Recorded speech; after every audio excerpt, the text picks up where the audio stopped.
Hi, Kate. Hey there, can you see and hear me all right? I can see you great. My name's Kai. I'm so excited to be meeting with you. No, thank you so much for having me. Absolutely. Lee Ellen should be popping in any second. It looks like people are starting to log on.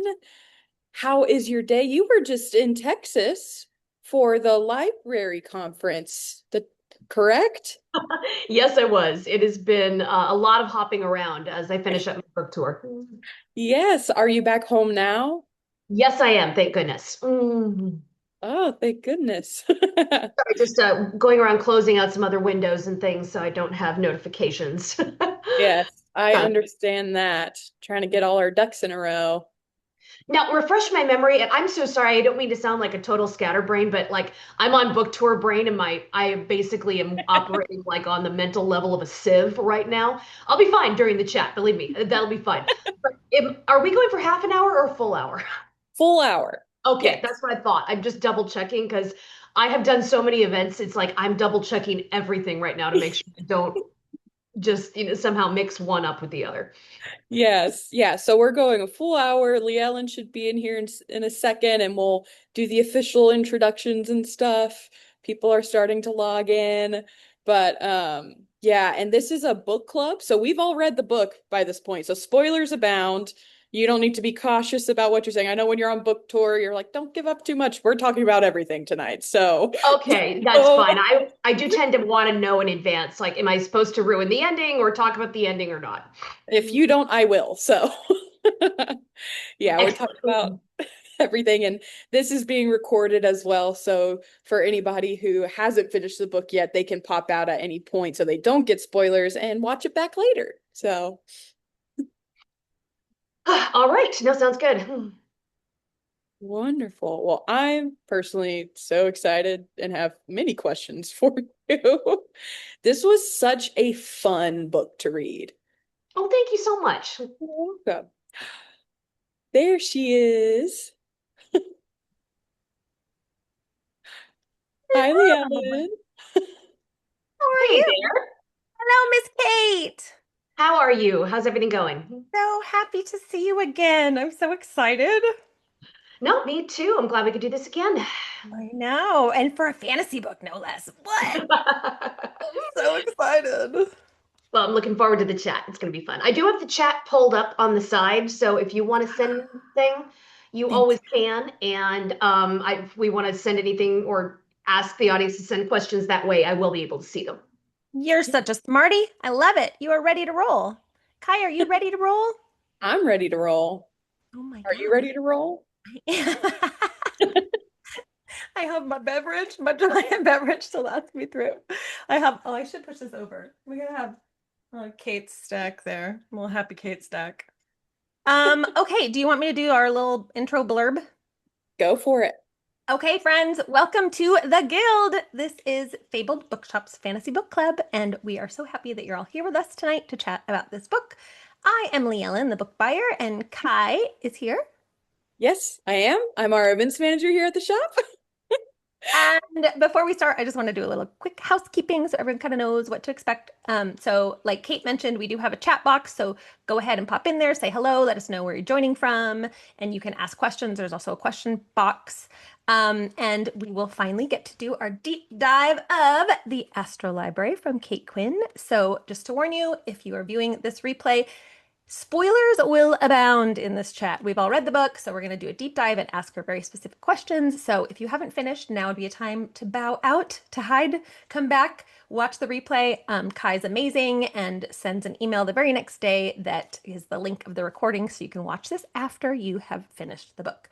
So we've prepped a ton of questions, but we also leave room at the end. So if you have questions, be sure to ask and stay till the very end because that's when we announce our next month's April book club pick. So drumroll, please. Take it away, Kai. Yes, I'm just going to kick us off with the official author introduction using Kate's wonderful bio and also a brief summary of the Astral Library. Kate Quinn is the New York Times and USA Today bestselling author of historical fiction. A native of Southern California, she attended Boston University, where she earned bachelor's and master's degrees in classical voice. A lifelong history buff, she has written 4 novels in the Empress of Rome saga and 2 books set in the Italian Renaissance before turning to the 20th century with the Alice Network, The Huntress, The Rose Code, The Diamond Eye, and The Briar Club. She and her husband now live in Maryland with their rescue dogs, and the Astral Library is her first foray into magical realism, which is why we're here tonight. So Yay. excited about it. Um, the Astral Library, this wonderful novel, is a gorgeously written fantastical adventure which poses the question, have you ever wished you could live inside a book? Yes, Yes. we all have. Welcome to the Astral Library, where books are not just objects, but doors to new worlds, new lives, and new futures. In this novel, we follow down on luck book lover Alix, who literally stumbles into the Astral Library and learns quickly that all the pages she loves have minds of their own. She is offered a safe haven living in the pages of a beloved novel, but before she can settle, chaos erupts. She quickly volunteers her help to the librarian and finds herself on a crazy journey to help protect the library from an unknown threat. Wow, what an incredible premise. What a great start. What a great start. Okay, so Kate, you and I have spoken at least 3 or 4 times for Book Friends Book Club for your historical fiction, but this is so different because it is fantasy. So right off the bat, talk to us about that. Like you chose fantasy. Why did you choose fantasy? And like how different was that for you? Well, I have always been a fantasy fan. It might even be sort of the thing that got me into stories to begin with. And that's because, my love of stories began before I could even read. And that was because my dad read to me when I was a kid, before I could read, when I was really little. And the books that he started with were fantasy. And it was the L. Frank Baum Oz series, all of them. And it was the C.S. Lewis books, all of them. I mean, like we'd read our way through both series before I even hit first grade. Like by first grade and I'm learning to read, we're already on to like Robin Hood and King Arthur and the Round Table. And I therefore, really started out as a fantasy fan, before I could even read. And, as a kid, I, spent way too much time, poking around in wardrobes trying to find that door to the snowy forest and the lamppost and being always disappointed that I never found it. And, then I went on and I read more. I mean, I went on to Anne McCaffrey and Tamara Pierce, and then it was Tolkien, and then, it's Rick Riordan, and it is some of that fantasy dystopia. And then, I grew up and I hit George R. R. Martin. And then like nowadays it's V. Schwab and it's Aaron Morgenstern and Matt Haig and, Lev Grossman and, Alex E. Harrow and all of those. So it's like I've gone on and I've read so much fantasy and I still love it. And it is one of those things that I've always had a love for. And even though I've always done my historical fiction, which is kind of as my primary love, but I had this idea. It was about 18 months after lockdown. It's mid 2021, and it was just pops into my head while I'm walking the dogs, and it's the idea: what if you could walk into the world of a book and live there? And I couldn't let that idea go. And I just thought, I wrote it up just as a proposal. And I just thought, all right, why not? And I just sent it to my agent and my editor. And I was really thinking one of them would say, no, don't do this. This is not what you do. Like stay in your usual lane. And instead, maybe escapism was on their minds too. It certainly was on mine. I mean, the only escaping any of us had done in the last 18 months was in the pages of a book. So they were just like, no, it's different, but let's go for it. Let's see what happens. And, I'm so glad that they did, because I got the chance to go ahead and explore this, new direction and something fun. And I really enjoyed it. So fun, so different, but so fun.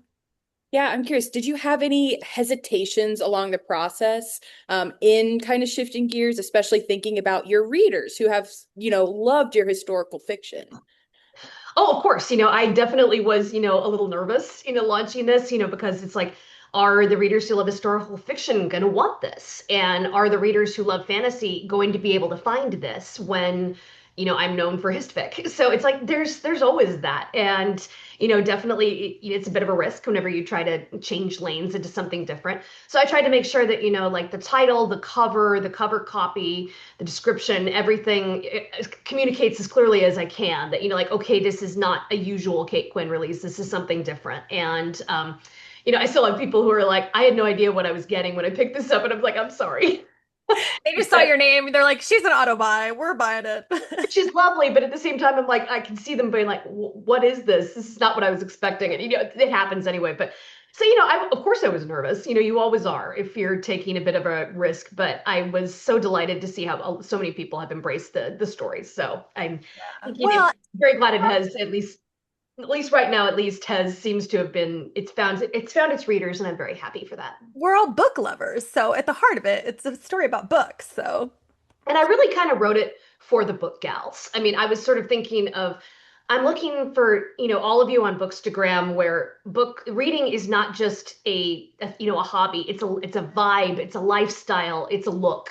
Like, the ones of us who are like, our whole feed is full of books and new books and old books and arguments about which version of Pride and Prejudice is the best, and way too many gifs of Mr. Darcy's hand flex, and even more gifs of Belle sailing across the bookshop on the ladder, and the people who have like the special candle and the special blanket and the special chair that you like invoke as a ritual, like when you have a really special book come in and you're going to make like a whole day ritual out of reading it, and the people who get into fierce arguments about, what is the book better than the movie, and you're always arguing that the book is better than the movie, and all of that. It's like I was like, these are the people who are my people and who are in my feed in Bookstagram. So I was like, you are the ones I'm thinking who will enjoy this. I love that. So Kai and I were the target audience. Yeah, you were spot on. Spot Oh, on. absolutely. Touche. Okay, so since you have this, you're really known for the amount of research that you do for your historical fiction books. How was it different writing a fantasy? Like, did you have to do research? I would assume you did some sort of research, but what did that look like as far as plotting and planning for this? Well, there still was some historical research because in the course of this book, it jumps in and out of various classic novels. And a lot of those novels, being classics, are set during different historical periods. So I would have a chapter where it's like suddenly I'm researching everything to do with 1920s America because it's set during the Great Gatsby. And it's like, okay, what are they wearing? What's on the table? What do the cars look like? And then the next chapter is, okay, it's the Three Musketeers. So I'm researching everything to do with 17th century France, and what does the ball at the King's Ball in Paris look like? And what are people wearing? And, again, what's on the menu? And then after that, I'm jumping to, a drawing room in Jane Eyre. And it's like, okay, what's the time period look like there? And what are the people wearing? What are they doing? And what is the lighting in the room? It's stuff like that. So I still had these moments of historical research, but it was more about what I discovered is the differences in the world building, except that there is still just as much world building for hisfic or historic or fantasy. It's just a matter of what kind. For historical fiction, I'm using the very specific factual details of the past in order to ornament and furnish bring to life a very specific point and place in time. And when I'm building a world from scratch, as you are for fantasy or for magic realism, well, it's the sky's the limit. All your imagination is the only limit. But on the other hand, you have to make sure that world makes sense, but just as much as the real world or historic world makes sense, because readers, if they feel like they're being jerked around in a world that doesn't operate by even its own logic, are going to start feeling like they're being played with, like it's not like you're not playing fair. And so you need to make sure that even if you are making up the logic of this new world, it still has to have its own logic. And that kind of world building was definitely a learning experience, but it was a lot of fun. Well, you not only included like the element of book travel, like going into all of these well-known love classic novels, you also bring in other media like art and video games. At what point did you just decide to kind of full send and loop in multiple media aspects? Well, it was when I started really thinking more about what story was, and the fact that books are only one vehicle for story. And if you really want to think about it, books are a relatively recent vehicle if you're talking about the vast sweep of history, which is why I get really annoyed when there's these arguments about, well, is are audiobooks really reading? Does it count? Yes, it counts. And that is because storytelling comes, books are relatively recent. As I said, it comes from, it's only relatively recently in the last few hundred years that books have been something that was made at all, and it had to be made extremely expensively and painstakingly, hand by hand, one by one. Only recently have books become more mass produced enough to be able to be printed, and then to be able to be printed cheaply, and entirely different things. So before that, we're looking at an oral storytelling tradition. Oral storytelling was how people got their stories, all the way back to days in the caves when we were living in tribes, and in the night when you're staving off the demons. You're doing that by gathering around a fire, and the person with the best imagination is telling a story, and everybody else is leaning in and saying, and what happened then? And so this is how we consume story. And so, yes, this is why audiobooks count. It's still consuming stories. And I thought about, well, what are the other ways that we package and consume stories? And I thought, well, art is always telling a story, whether it's a painting, even if it's a sculpture, it's telling something. There's still a story going on there. And then, as well, I thought about video games. I'm not a gamer, but my husband is. And I've seen him play, games like Skyrim, like Fallout, things like that. And, he has talked about how as games have grown more and more complex, they have incredibly complex storytelling. And these are the games that people go the most nuts about. And so I thought, well, if people can, if the whole idea is that, bookworms can escape into their favorite books to create new lives, why wouldn't an art lover be able to escape into a favorite painting and try a different life there? Why wouldn't a gamer be able to escape into a favorite game and live out a life there? So I thought, all right, well, if we have an Astral Library, we can have an Astral gaming network, and we can have an Astral gallery. Why not? And because all of these things are still stories in the end, and that was why I included that. And I actually did another podcast today where someone asked me, would there be like an Astral movie theater or something like that, so you could go live in your favorite movies? And I was like, I like that. I mean, I like that a lot, because movies also tell stories. I mean, like, I am immediately thinking, my God, what movie or TV show would I want to live in? I mean, I love The Sopranos, but I don't want to live in that world. No. Well, I also thought about music like as a medium for storytelling too. I was like, oh, are there any songs that could you live in a song? Is that an I option? don't, I don't know, because music is more ephemeral. It's, it exists when it's being played, but like it's a moment in time. So I don't know how. I'm not sure how you would live in music, but maybe you could. I don't know, because there are some of my favorite pieces of music, and I'm a total music nerd since I studied opera, but some of my favorite pieces of music, even, I mean, beyond the obvious storytelling pieces of music like ballet music or operatic music or songs which have lyrics, but there's beautiful things like tone poems that tell stories. Like, one of my favorites is the Moldau by Smetana, and that is describing a river, and you hear it from its teeny little burbling beginnings as a brook till when it's this huge crashing symphony that's coming down and like spilling into the sea. And it absolutely tells a story. Like, it goes past a country wedding, and you can hear the march and like of the bride and her bridal party dancing, and there's a part where like the water nymphs come out to play, and like you can hear the moonlight, and you can hear the nymphs coming out and sliding out of the water, and it's like it absolutely is telling a story. Love it. When this story starts, you introduce us to a great cast of characters. But let's dive in first to Alix, because I think so many people can connect with how she desires to belong. She's a little misfitty. And then one of the things that makes her unique is you made her part of the foster system. So tell me about that decision. Well, the idea being is that the Astral Library will offer a door to bookworms who are lost and desperate. So I knew that meant my heroine had to be lost and desperate. And really, you catch her on the worst day of what is already really a very hard life. And so I thought about who she could be and what kind of things could I explore with her, which I wouldn't be able to explore maybe with a historical heroine, because this was a modern day heroine. So it's like, okay, what can I explore with her that I can't in, if I have women of a different era. And so it's like, and so I put together like what would make a girl desperate enough to want to disappear. And I thought like, all right, I'm going to make her, she is aged out of the foster system. Her mother has walked out on her when she was 8. She has sort of a perennial chip in her shoulder, and for a lot of good reasons.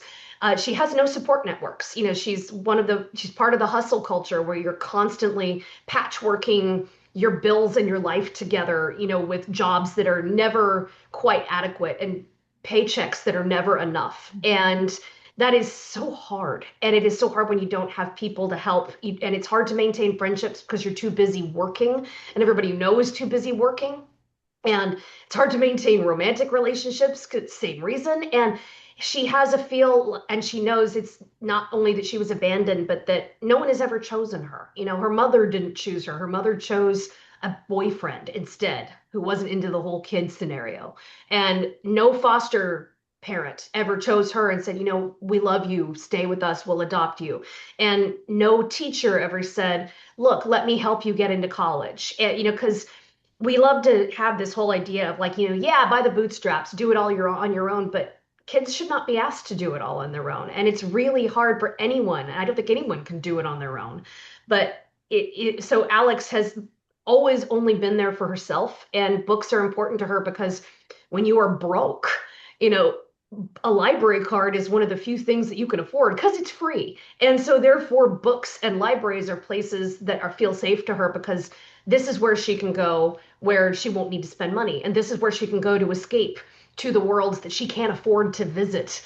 Like it's not like she's going on a trip anytime soon, but she can at least read a book about going to Italy. So she of course dreams about escape, and she dreams about being chosen because she never has been. And so therefore that's the real dream of, fantasy especially, is that the magic door opens for you. You got, the letter that invited you to Break Bill's University. You got the magic school. It's like you got, told that you're going to Camp Half-Blood. You got, the you got the ticket to the Hunger Games. Maybe that's not such a great example, but it's at least You don't want to. at least you got chosen for something, and you were told you were special. And so therefore since she has never had anyone telling her that, like the moment that this door opens for her really opens much more than just a whole new world, and a chance for a better life. It also opens the door to the idea that maybe I'm worthy. And she tries to fight that talk, the negative talk. But it's really hard when you've been ground down not to listen to that voice in your head that says, why should anyone ever choose you? And so there's a lot of demons for Alix to conquer as she goes through this book and has to make some decisions, not only about does she want a new life inside a book, but also what kind of heroine can she be, and is she capable of actually putting up a fight when it matters? Yeah. I'm so curious, because obviously throughout the book she jumps into so many different books and novels, but from the get-go she's carrying a copy of The Voyage of the Dawn Treader. Why did you choose that book for Alix to be her kind of like through line? Well, it is because Narnia was sort of my gateway when I was a kid to fantasy. It really was. And Dawn Treader was kind of always my favorite of them. It kind of has there's a magic quality about that book, I think, that I love even more than the others. And so I kind of decided that would be hers as well. And also it's a thing too where one of the things I did was I talked to the wonderful author named Renee Denfeld, who wrote books like The Child Finder.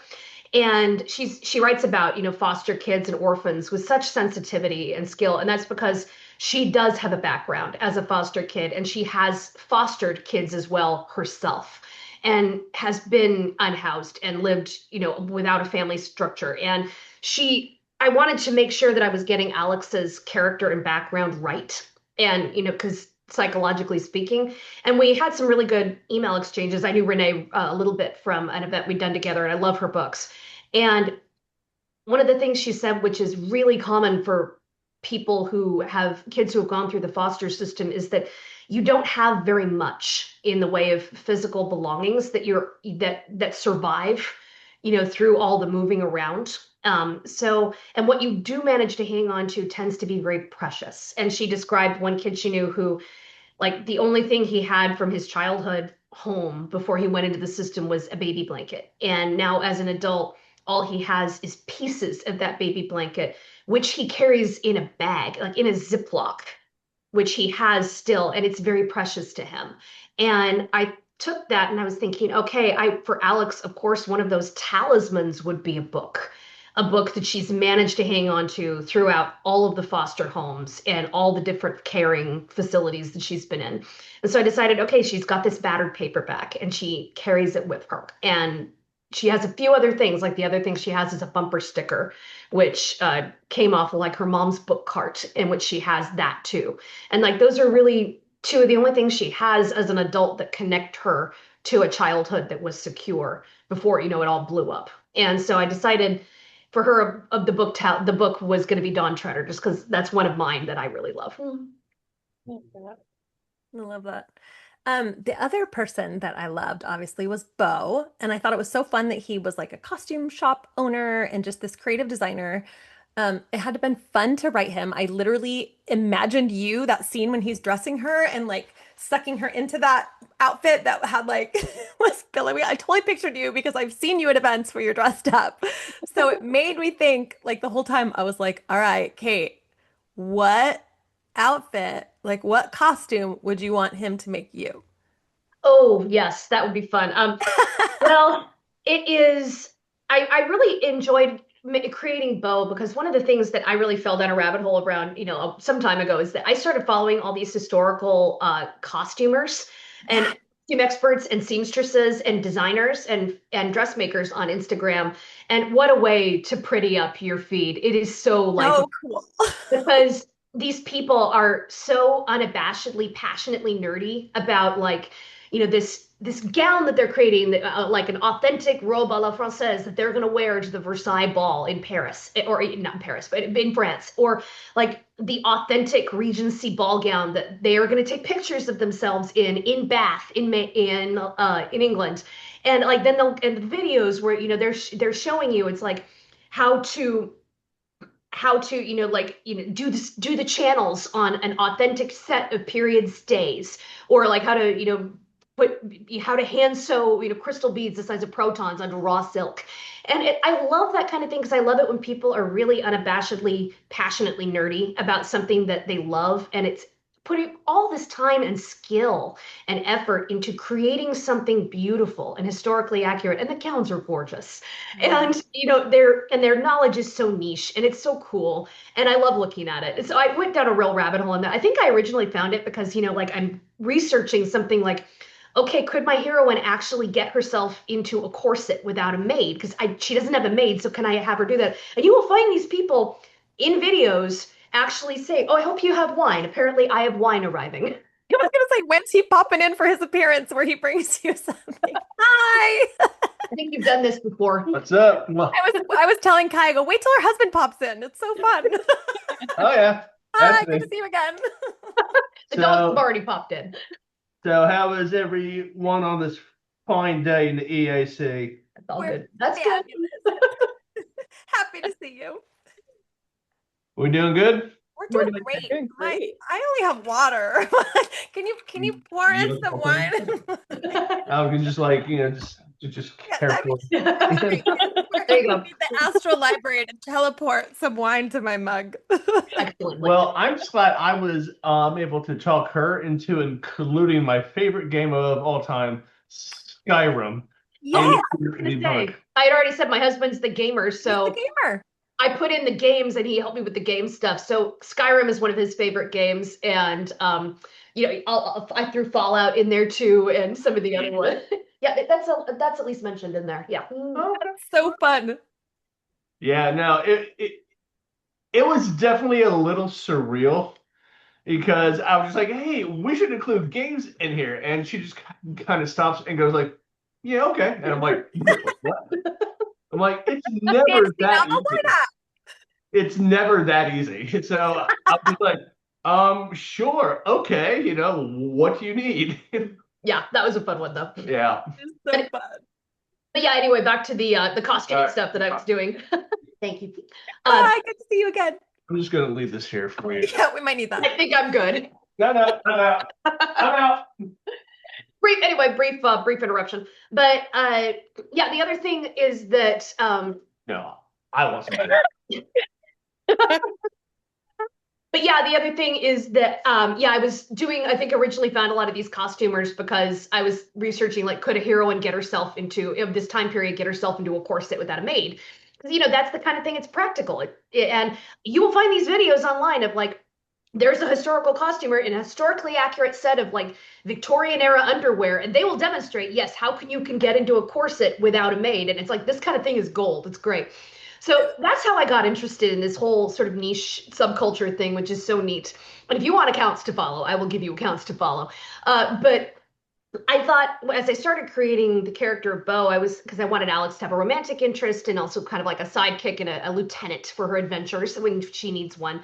And I thought to like, well, wouldn't the Astral Library have a wardrobe department? Because people would need to be appropriately attired before you can just walk into Sherlock Holmes's London or Gatsby West Egg parties. And that's how I folded him in. And I like to do the gender flipping of having a man be the fashionista, instead of always the women.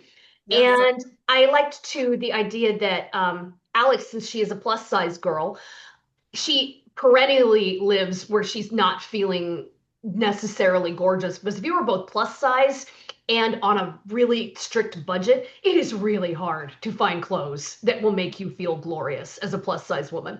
And so she has never felt red carpet ready in her life. And I love giving her, not just one, but multiple moments where he looks at her and he's like, no, I can absolutely, fit you out so that you look great and you're period appropriate to whatever era you need to be in, and you're going to look fantastic. And he does. And she gets to feel that because why should plus size women not have the wonderful red carpet moment? And so that was part of the inspiration behind Bo. Now, I don't know. I think I might want Bo to make me the book dress that he makes for Alix, which I based on a French designer named Sylvie Fasson. And I can give you her Instagram account to follow too. But all you really need to do is like Google book dress, and you will see this because she makes this stuff that I sort of based this one dress that Bo makes, where she took a volume of old books that were destined for a landfill and unpicked them and like made them into a gown. And I can't describe how glorious these creations are. They're so cool. They're so different. I thought, well, if it's going to be this is going to be, a library centric book, there has to be a book dress. And so all I can say is there is a book dress in a moment at this book. If you have not read We all want a book dress. Oh yeah, and that dress, I would love to wear that. I don't know where I would wear it. Like I don't go anywhere. I'm a writer. My life is spent in yoga You might pants. need book pajamas. But yes, so I would absolutely take a book dress from Bo any day of the week. Love it. Love it. Oh my gosh. You also introduced fairly quickly, obviously, the librarian, but then also the gallerist and the programmer. So each the head of their own, sphere and world. Now that we've met your husband, I am obsessed with the library, the history of the librarian and the programmer, because I literally made the comment of our notes. I was like, I love the love-hate vibes. Of course, the book girlie had a dalliance with the gamer boy. Things And happen. it's so good. How did you kind of choose each of their personalities? Because I feel like each of them hits the like stereotype of the art, like the kind of moody, angsty librarian with the glasses and the gray, and but she has so much more personality than that. And the gallerist, who's very artsy, but so in touch with his feelings, and the programmer, who's just irritating everyone, but also you're just kind of like, why is he charming? So where did you kind of Yeah. like land in that character development? Oh, I really wanted them to sort of encompass the archetypes and the stereotypes, but then to transcend them. They become more than that. And that was sort of like, so for the librarian, it's like, yes, the idea of like the classic little old librarian with the cardigan and the sensible shoes and the bun and the glasses and, the shush, that's very, very, very much down the line, stereotypically what we expect, but then you get to know her and you know that there's a lot more underneath that. And so I really enjoyed sort of bringing up the stereotype and the archetype and then embodying it even more fully outside of that. and sort of went the same with the others as well. I wanted it to show, just this eclectic group of, extraordinary people and, the extraordinary spaces that they curate and that they guard. And for the librarian, I was just I was thinking she's sort of a mix of like a few different ideas. It's like because on the one hand, I she is sort of like the mentor figure, but I also wanted to poke a little bit of fun at the idea of like the mentor as a trope because so often, especially in fantasy, like the mentor exists to you know usher the hero onto their path and then to wave them off into the distance with some good advice and etc. And so therefore I kind of liked the idea that the librarian is grumpy. She does not handhold. She is not here to indulge your hero fantasies. And She will remind you of that. she is a woman with a job to do, for the love of God. And I was actually again on another podcast today. I did like 4 podcasts today, where someone asked, it's like, why were there only allowed 3 books to try for the Astral Library? Is that a magic rule? And I thought about that and I was like, no, I think it's just a librarian rule because she's a woman with a limited amount of patience and a lot of people to help. And I think she just decided at some point, look, I am not going to handhold the ditherers of the world as they try their way through every volume in my catalog. You get 3 choices. Make up your mind. Because that just seemed like the kind of thing she would decide, like, okay, I have limited time and I'm here to help, but I have a lot of people to help. So you need to make up your mind and you get 3 choices to do it. So I liked the idea of her being, a mentor, but and a guardian, but at the same time she's got an edge to her, and Alix runs up against that edge very quickly. And I enjoyed their dynamic a lot as they sort of bicker and snarl. And that's a reason why I kind of decided to give Alix the last name Watson, because she's very conscious about like, no, I'm the sidekick here. I will sidekick my way in your wake as long as you tell me I can be in your wake. Just let me come along. And so I had a lot of fun with that, and with the idea of seeing like how could I expand some of what a librarian's powers are, and the things that are in a library, the stamp, and the library card, and the various flyers for everything. And of course, what happens when a magic librarian shushes you.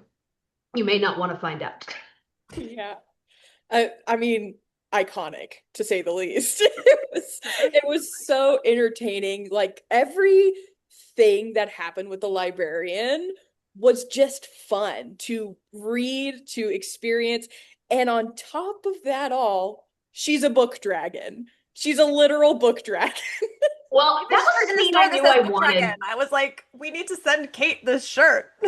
Yeah. Well, I actually have a Book Dragon shirt somewhere. I think I may have worn it actually out. But yeah, I knew I wanted that scene at the beginning where, because she is, I was playing with words and the idea, well, a bookworm, but remember worm spelled Wyrm, and worm used to be the word for dragon, like back in the Middle Ages, the great worms, that kind of thing. So it's like, well, isn't a bookworm? Couldn't that be just one word for a book dragon? And then I was like, what is a book dragon, you know, look like? And then I had fun with that. And I was like, yes, at one moment I want bun, the bun wearing, glasses wearing, cardigan and brogues wearing librarian to literally launch skyward and go into dragon form and absolutely wreck house. And because I always loved that scene in Game of Thrones when the dragon flies at Daenerys jumps on its back for the first time and flies off, and there's that fly, fly, fly, and it's like I think everyone has ever had their breath catch a little at the idea of jumping on a dragon's back and just flying. And so it's like I wanted to give Alix that moment as a fantasy girly. And to the idea of having a book worm, a book dragon, I just like it's got to be in this book. I cannot resist it. So plus I like the idea of, okay, she may look like a little old lady who's harmless in her glasses, but she is not. She has a lot of power and a lot of ability to fight and to make you very sorry that you picked a fight with her. And I wanted to show that, because I always appreciate stories where the older woman gets to be something more than the mother figure or the grandmother figure or the mentor figure who just bakes the cookies and pats the heroine on the head and they stand on the sideline and wave while the younger people get the adventure. No, I want the older women who are wrecking house. Yes, Let's go, Kate. No wonder I love you. The other thing you are fabulous at in this novel is really highlighting the importance of libraries. And it is so timely right now with all of the cuts happening and bannings happening. And um, I loved that you kind of reminded us that libraries are free and that they're such a safe space. So I know you've traveled around the world. I love following your Instagram as you go to all these amazing places. Have you found a favorite library? Well, part of it, I think, really comes back to the Boston Public Library because I spent so much time there when I was a student.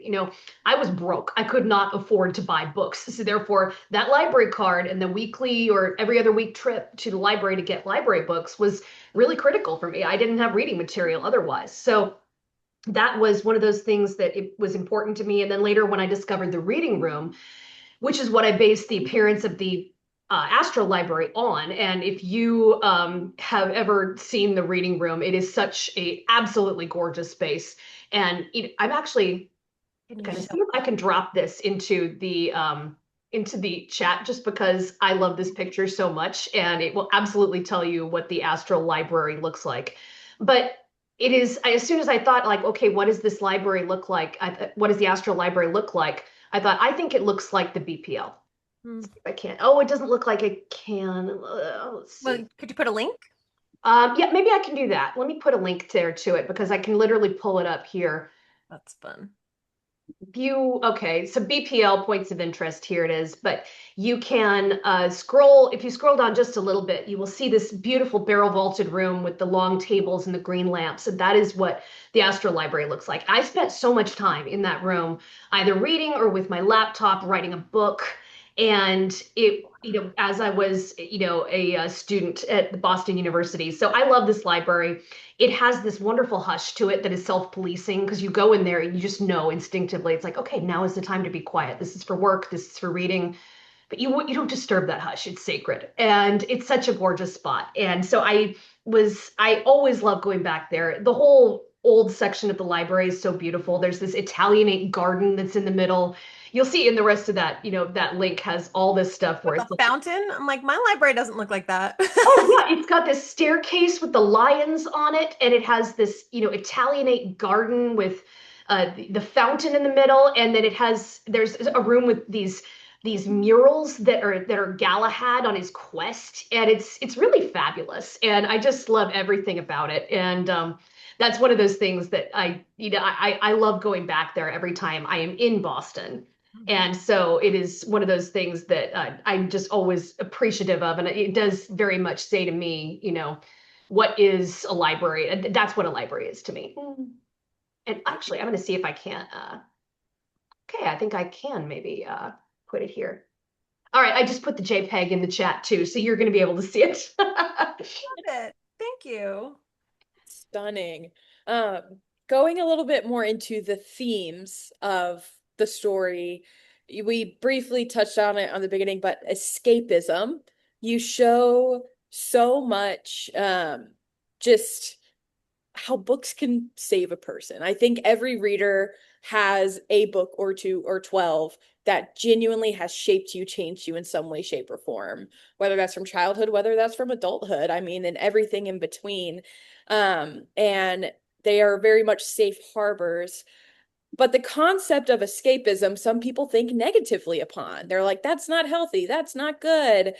Or they put avoidance as the word instead of escapism. I feel like you highlight it in such a beautiful way in the story. Do you think that it's important to highlight that escapism is a tool for people, rather than just this negative avoidant thing? Well, escapism is one of those things, like anything. If it's overdone, of course it can become a negative. And the idea, there is something where if you can take something too far and it becomes, not only are you just escaping in a healthy way, but you are avoiding. And Alix has to think about that too, that in her urge to find a new life, she has neglected to confront some of the problems and fears of her old life. And she will have to do that in order to successfully move forward. So yes, of course, there's places where escapism becomes unhealthy, but that's the same, I think, with almost anything can be taken to an unhealthy degree. But I think God, if there's anything that shows the value of escapism, it was the pandemic and Mhm. lockdown, which all of us went through, and which where I think for that proved to me and should have proved to everyone, for the love of God, anyone who ever had a question of what is the value of the arts, well, what kept us all sane in lockdown? It's like we couldn't go anywhere, we couldn't visit anyone, so we were reading, we were watching movies, we were listening to music, we were doing puzzles, we were crafting, we were painting, we were sewing, historical outfits, like the arts are the things that kept us together when we had to keep it together and we didn't have the option of being able to go elsewhere, but we had the arts to comfort us. And so that proves to me like that was escapism, but we needed it. The whole nation needed it. The world needed it. And I think that should have proved for once and for all to everyone this is the value of the arts to the ordinary person. Whether or not you can monetize it or hustle it or make something out of it or perform it at some, expert level, it doesn't matter. The arts bring joy. And, this is a dark world in a lot of ways. Just take the joy in wherever you can find it, which is one of the reasons, too, I am really very head up about the whole concept of the guilty pleasure read. And it's like, let's not be guilty about what we read. There are some legitimate things we deserve to feel guilt about, but what we read is not one of them. Which Right. is why a lot in this book, although there are a lot of classic novels, I didn't want this just to be about classic novels. I mention a lot of popular fiction in here too, because I don't want, because a lot of people can feel turned off of reading or guilted out of reading because they're like, but I don't like classic novels, so I guess reading isn't for me. And it's like, no, no, no, no. You can find something that is for you, and I'm not going to shame you for reading it. Like you want munchable, like talk about, things we were reading in lockdown to feel good. It's like you want, you know, formulaic romances with the guaranteed happy ending. Good for you. I know how good that's going to make you feel. You want munchable thrillers that just give you the comfort of knowing that by the end you're going to find the answer and you know who done it. Awesome. Go ahead and read it. You want to read cooking blogs nonstop or manga or graphic novels or whatever it is that brings you joy. For the love of God, just read it and don't feel bad about it. Ooh, I love that. You also bring in this aspect with the amazing library board, the terrifying library board, addressing the issue of censorship and like the importance of understanding that all stories matter. And so talk about just this specific issue and how integral it was to weave this narrative into the story. Well, I knew from the beginning that I wanted the big bad in here not to be some kind of, fantasy dark lord in a cloak on a mountain throwing lightning bolts. And that is like the kind of villain that someone like Alix with the fantasy background might be expecting, but it's not the real villain. The real villain is these bureaucrat types with their clipboards and their rules and their ideas about monetization. And the thing is that I think that's an increasing danger in the world we live in is that we look for big capital B bad, capital E evil, where we expect it to be some crime lord twirling his mustache or some, dark lord in a cape. But that is not likely to be an actual force of evil that any of us in real life actually finds. But the thing is that small e evil, small b bad, can just be yet another, meeting that should have been an email and somebody droning on and you're half asleep until you realize and you're thinking, oh my God, will they just stop talking and droning, doing this bureaucrat speak and, talking about task forces. And then you realize, well, wait, what are they proposing? Are they honestly proposing that a library should be monetized like a business and that a library should be no more than one quarter books? And that certain books should be taken off the shelf just because one set of parents feels that they are inappropriate.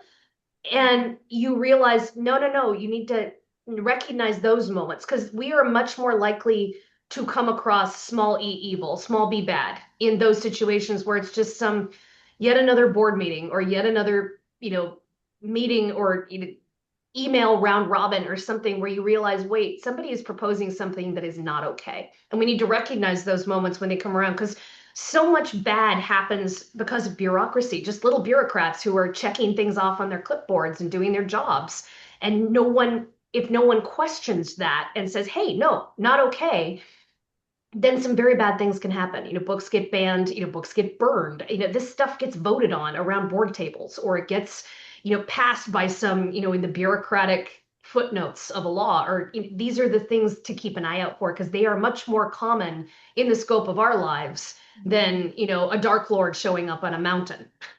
Yeah, and then that's how the little bee becomes the big bee. Oh yeah, of course. I mean, this is how, people did not take Hitler seriously, and then suddenly there's a huge pile of books in the middle of Berlin and they're all burning, and things like trans research about the transgender health went up in flames that day, that was never recovered, and stuff was targeted that should, for very specific reasons, and people didn't take these people seriously at the time. So that was kind of what I wanted to highlight, and hopefully to make people think a little bit about, well, what can I do in my life to support my libraries and support this particular kind of fight? Well, you can keep an eye out for the kind of thing where an ordinary meeting turns into an attempt to stifle, because that happens a lot more, I think, than we think. And it's good to be wary of that. Yeah. Yeah. I saw Marty in the chat. She was like, she wanted to jump up and down and cheer when Alix was having her meeting, with the board. I was just, go girl. I felt very much the same. I was listening to it on audio and I was like walking around, hyping myself up. I'm like, yes, say it. Like, stick it to the man in that moment. And it was just so fun. And also like her stepping into that role and being empowered in that way comes from the library itself being a core for kind of the theme of found family and being chosen, and what being chosen does not to empower you. It's kind of like the librarian immediately is like, hey, you're not the hero of the story, you're a part of something bigger. And Alix steps into that role to help and ends up saving everything. And it's so incredible. So can you talk a little bit about the trope of found family and how just like important it is? I if there is somebody who doesn't like the found family trope, for why? What's wrong with you? They're not friends with us. Well, I actually have found family. It's one of my very favorite tropes of all, and I think it honestly makes its way into almost all of my I was books. gonna say it's in like every book of yours. Yeah, it really is. And this one is no exception. I actually have a theory that most books and all TV shows are about found family. And because especially when you look at TV, it doesn't matter if it's a monster of the week, if it's a legal case of the week, if it is a, romantic pairing of the season, if it is, if it is a, the lab of the week, the sci-fi thing of the week. It's not about the case or whatever, or the monster or whatever it is. It is about that you want to spend time with the little group of people, the doctors or the lawyers or the monster hunters or whoever they are. You want to spend time with them, and you kind of wish you were part of their family. And isn't that why we love Bridgerton? We just want to be part of the Bridgerton family and be like throwing biscuits at each other over the table, and have Violet Bridgerton give us the talk too. And we want to be part of that. And of course, that's an actual family I'm talking about, so probably it's not the best example. But still, I do think that found family is something we can almost all sympathize with, because I think everybody has, even if we have wonderful families, there's the idea that your own family, regardless of how close you are to them, they may not always understand you. And the idea that you can gather people around you that understand you even better, even if you maybe have no blood in common or no job in common or whatever, that is really magical. And I think we all kind of want that. And so I love the idea of that in all of my books. So it's whether it is a boarding house, or whether it is a group of women who are flying in a regiment during war, or whether it is, women who are code breakers or women who are spies. I love the idea of extraordinary people, especially extraordinary women, because that tends to be where my interest lies, finding their people and finding themselves in the process. Because I always think, that's always one of those phrases that is consistently misquoted and misunderstood is, blood is thicker than water. Well, that's only half of it. The other half is the blood of the covenant is thicker than the water of the womb. which is to say, found family is stronger than real family. So actually, it says the opposite of what we think it does. And I do think, I've had wonderful, friends who are like found family, and it is such an important thing. So it does tend to work its way into most of my books. I love it. Speaking of books, you mentioned a ton of books within this book. How did you decide which ones to include, which places to go? I mean, some had to not make the cut. I'd love to know how you ended up picking what you picked. Well, it was one of those things where I decided where it was for the books that I wanted to use as book worlds, I picked public domain worlds, and that was because partially I wanted worlds that were as widely known to as many readers as I could, books that have actually entered into like the cultural consciousness and not just the reader's world. Because if I spent some time dropping Alix and her friends into a very niche book, a lot of readers would be like, I don't know this book. I don't get the jokes. Nothing's landing here. I'm losing interest. But if I can drop, you know, them into the world of The Great Gatsby, and people know what The Great Gatsby is, because even if they haven't read the book, their kid read the book and had to survive a test on it, or they've seen one of the movie adaptations, or there's been some pop culture jokes about it. Same thing for Sherlock Holmes. Even if you've never read Conan Doyle, you know the world of Sherlock Holmes. You know who he is. He's a trope now. It's like you know something about it. So I picked these worlds that were really instantly recognizable, and also that had really cool and very interesting and contrasting backgrounds as scene settings for scenes. Like even if you didn't like The Great Gatsby, a Great Gatsby champagne-soaked 1920s party is a great setting for a scene.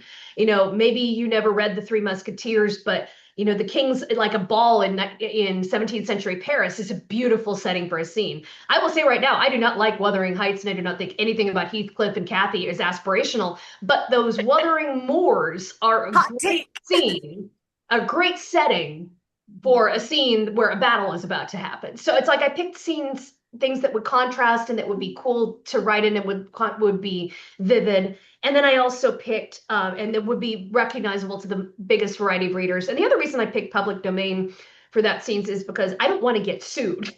And that's because we had a copyright comment in the chat, but it's like, there is a whole thing about copyright where if a book is not passed into public domain, you can mention the book, you can mention its title, its author, maybe even, the characters in it, but you cannot use that book's world as your own legally because it hasn't passed into public domain. So I've had people asking me, it's like, hey, why not have them jump into, I don't know, like ACOTAR or something like that? And it's like, because I don't want to mix it up with Sarah J. Maas's lawyers, because this book is still not in public Come at domain. you. It is her world, it is not mine, and I can't use it. So therefore, any book that I used was public domain if I was going into it as a world. And any of the books I used were books that you will see fanfic about and spin-offs and stuff like that, because they are legally allowed to happen because they are public domain books. Now, I did try, as I said earlier, I wanted to mention all kinds of other books that are not in public domain because I didn't want this to be a book just about classics. I wanted it to be a book about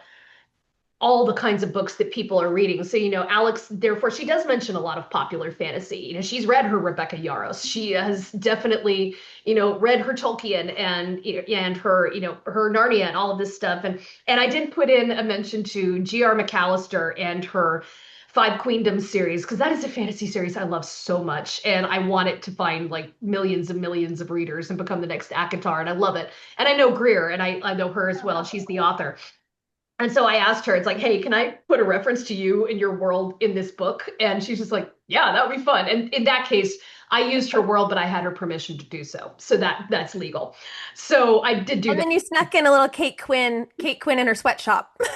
I did. I know. I was like, I really went back and forth on that. Like, is that too meta? Is too So fun. It's like, well, what the hell? I'm going to leave it in.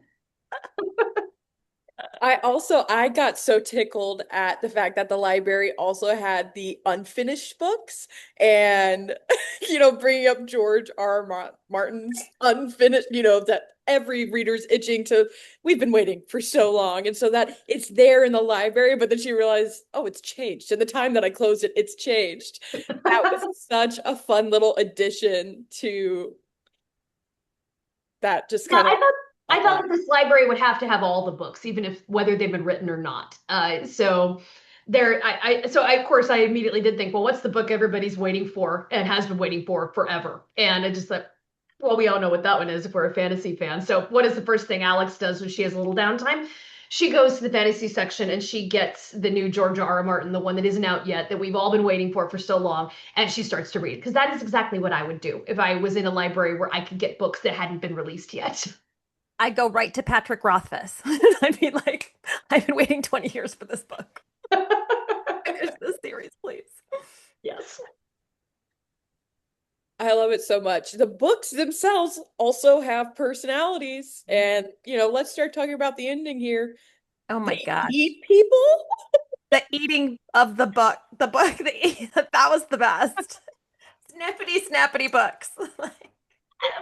Bye-bye, Libby Bibb. Like, I just can't get this out of my mind. Yeah, at one point where you're just like, yeah, well, the books will eat her. I don't know. I went with it. I'm like, too much. And then I asked my friends out, no, not too much. I'm like, good, because I like it. But I just like the idea that books themselves could be dangerous. And, there's a lot of different worlds that I've read where there have been like flying books. It's in Lev Grossman. I think it's in Harry Potter. It's in all kinds of different volumes where you'll see books that are actually alive and flapping around. And I loved that. And I just thought, well, they could swarm. They're like birds. Birds are dangerous in a swarm. It makes sense. So yeah, I went with it and I liked it. So fun. Okay, so we have to ask. You can't go this whole chat without asking, because obviously you've thought about this. If you could live in any of the books, what would you choose? I honestly do think like Alix, I would go to Narnia because it is a world that I've loved since I was a kid. I'd spent way too much time, in closets poking around trying to find that door to the snowy woods and the lamppost. Very disappointed I never found it. I still kind of am. And it's that thing too, where if you're thinking about what book you want to live in, it's a real conundrum of trying to find something that is not, because we like a lot of books because they're adventurous and they're But I don't want to actually get eaten by a dragon. yeah, they're full of violence and adventure, and it's like probably a little too much violence and adventure for actual daily living. So I want to pick a book where, like Narnia, where okay, there are sometimes the occasional battle, the occasional problem with a witch, but really it's going to wind up in a few chapters. It'll be okay. And you're going to, after that, get to live in this wonderful world, which is full of, fawns and centaurs and talking mice and dryads. And I'm really down for that. And you probably get to be queen at Cair Paravel too. And I still think that is a great career choice. So that's what I'm going with. How about you ladies? What would you pick? Love it. Well, oddly, that was my answer. When Kai asked me this at a book, what was the event? We hosted a book at Fabled Bookshop, and in front of like this whole room of people, she asked me this, and I like my whole brain went blank, and I was like, Narnia. So that is what I picked. Yep, that's where I go. I would choose the 100-Acre Woods. Send me to Winnie the Pooh and Friends. Kai, that's darling. That's one of those books from my childhood that I never want to escape. And so the opportunity to go be in there and garden with Rabbit and hang out with Kanga and Roo and be the only other human other than Christopher Robin, that would be it. Just that the nostalgia. It is safer to pick the I think it'd be much safer. It's either that or Throne of Glass, and I would be killed immediately. I would be killed immediately. That's obviously like our first thought is always like Tog, but then it's like, but we don't die. So. Yeah.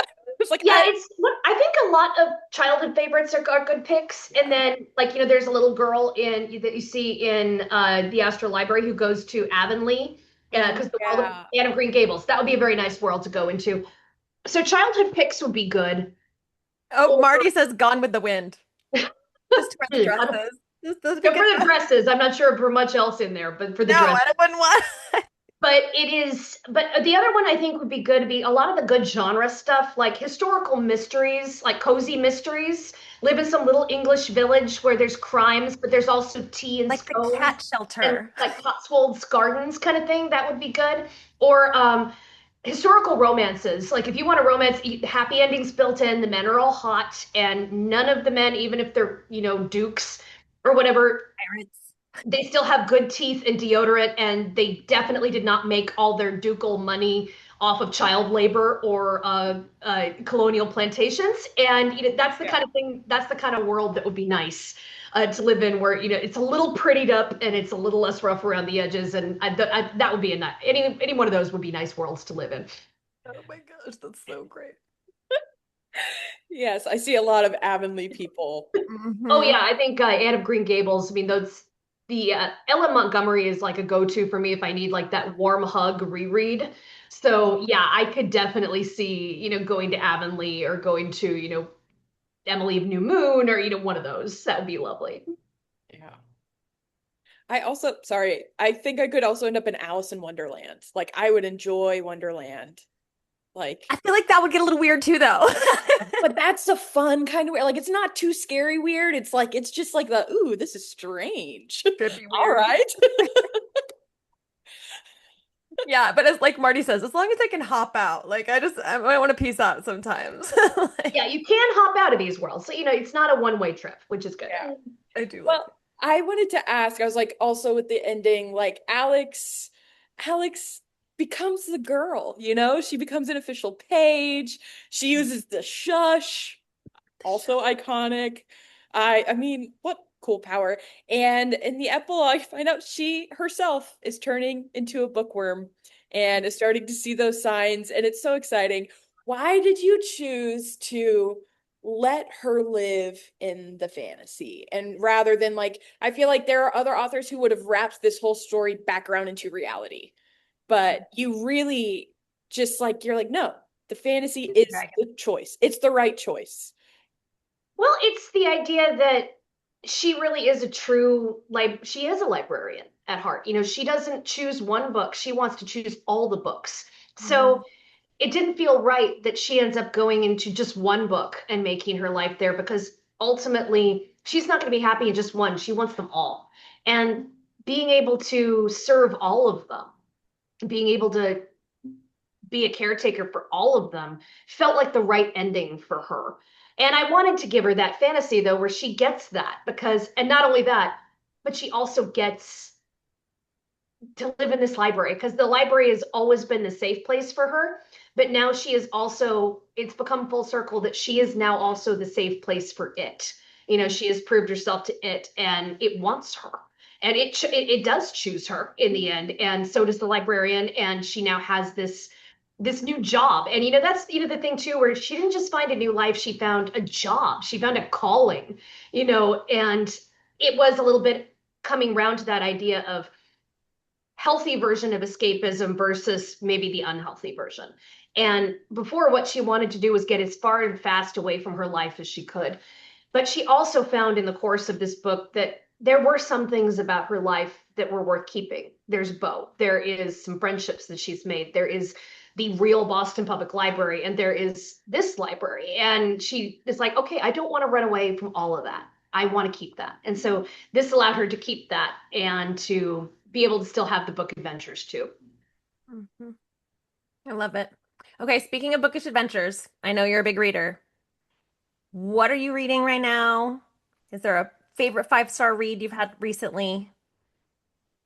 What book do you want to hype up? Oh goodness. Let me think about that for us. That it's like, what have I been reading recently? I just finished Elodie Harper's trilogy on that starts with the Wolf Den, and that is about prostitutes in Pompeii.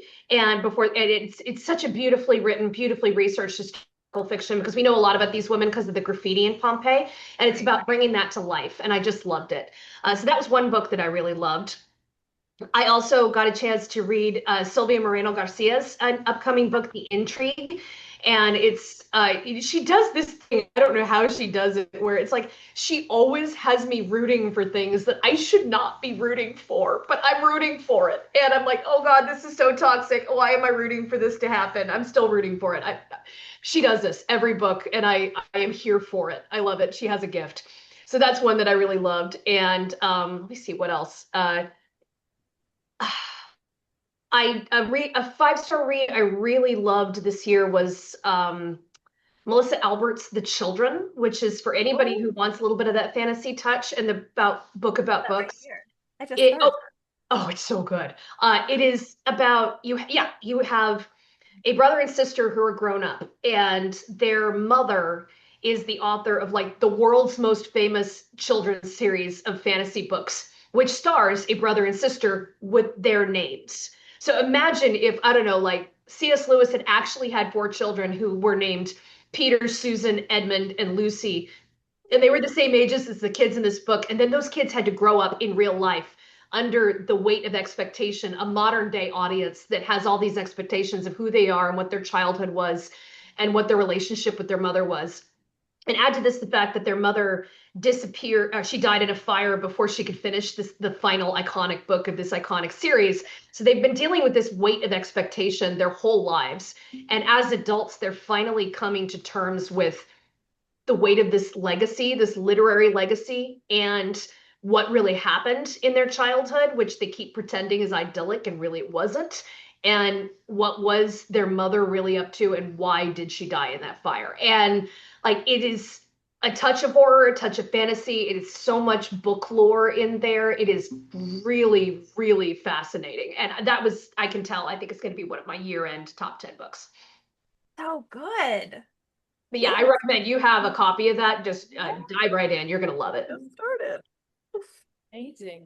Well, we also have to ask the most common question every author probably gets. What's next? Are you going to stay in a little bit of a fantasy magical realism lane? Are you popping back to historical fiction? What can we expect from Kate Quinn? I am going back to historical fiction for my next one.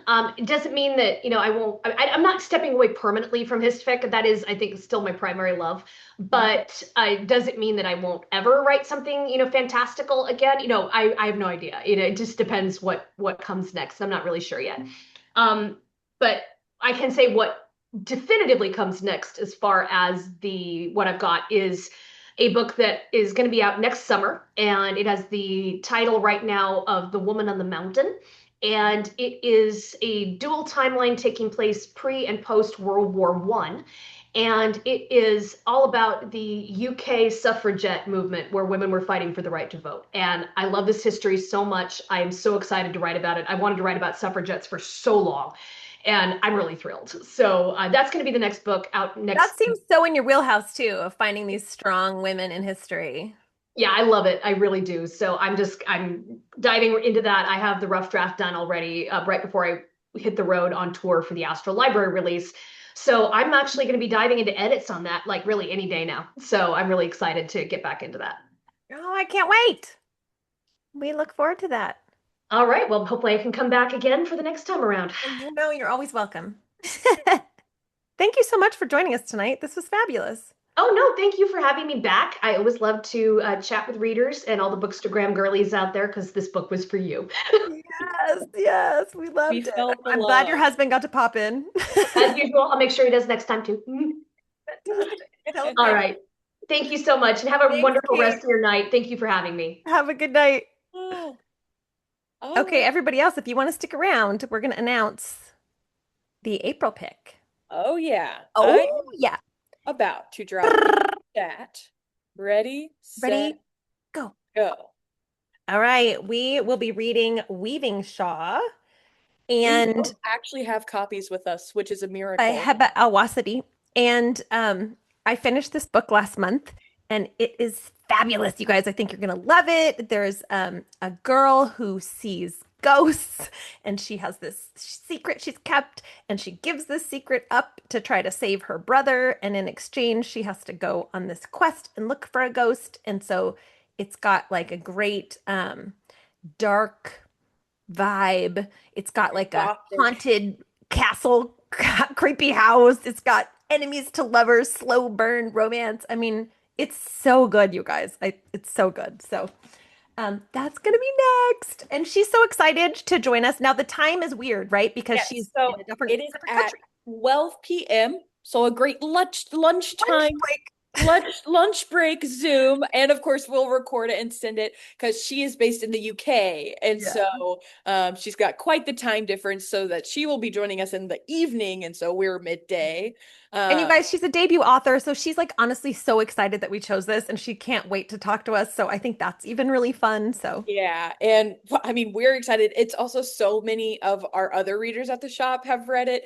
Quite literally, the day that I booked our interview with her, our bookshop manager, Hannah, came up. She goes, "Have you heard of Weaving Shaw yet?" I was like, "Girl, we're actually, we all picked it over up. it. We are all over it. I love the gothic. I love the slow burn, the moody, broody angst. It's fabulous. And hey, we had our lovely light magical realism thin book, and we're back to a little bit of a fantasy And whopper, for your which dark it chunker. should be. So perfect for the month of April. Yeah, yeah, it's a good one. So you already put the link up, so you guys you can register there and we'll do the same thing. So thanks everyone for joining us. Yes, Thanks so for good to see hanging. all your names, and hope everyone has a wonderful rest of their evening. Thanks. Bye, guys. Bye, Kai.